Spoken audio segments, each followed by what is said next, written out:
at the high school state championship for track at Northwestern State, an ambulance was on hand just in case of an emergency. We know that was not the case yesterday when a North Shore cross-country runner, weak from dehydration, collapsed on the track several times, ultimately crossing the finish line on his hands and knees. Tonight, we have the exclusive video and the story of one athlete's triumph despite defeat. There are times that make you proud as a parent, and moments you'd rather forget. Yesterday brought both to this North Shore mom who watched as her track star son refused to quit long after his body did. That's the kind of kid that Christian has been this way his entire life. He is a fighter.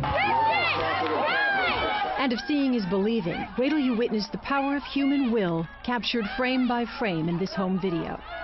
With the state championship on the line, Christian Bergeron was in the last lap of his last race as a senior, when the heat and humidity beat him like no competitor ever has.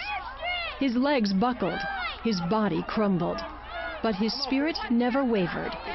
Christian collapsed and got up, again and again and again, 4 times before ultimately crawling across the finish line. His mother witnessed the horror from behind the lens of her camera. And I'm taking pictures and I'm clicking St. Paul's, St. Paul's, St. Paul's. And I see Christian's head and then it goes away. And my oldest son was standing next to me and I said, he fell. Christian's big brother jumped the spectator fence and raced to the finish line where Christian fell into his arms. It's the last thing Christian remembers. Well, I was trying to move my legs, it just wasn't working. I tried standing up and they just kind of fell, they buckled underneath me. So that's when I resorted to crawling. I don't really remember hearing anything. It was when I crossed the line, I saw my brother come up, and he picked me up and brought me to the bench. But the ordeal wasn't over.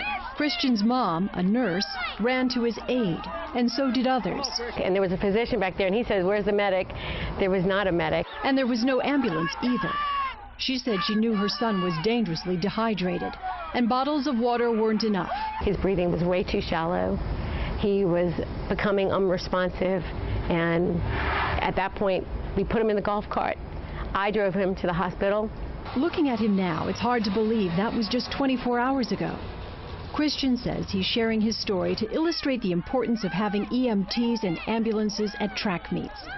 Perhaps it does, but so much more.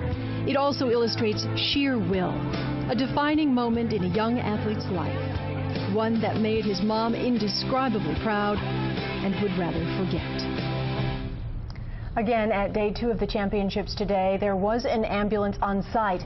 Efforts to reach the Louisiana High School Athletic Association were unsuccessful. As for Northwestern State, their sports information director said, quote, NSU contracted orthopedic and sports medicine specialists of Alexandria to be the sports medicine staff for the meet.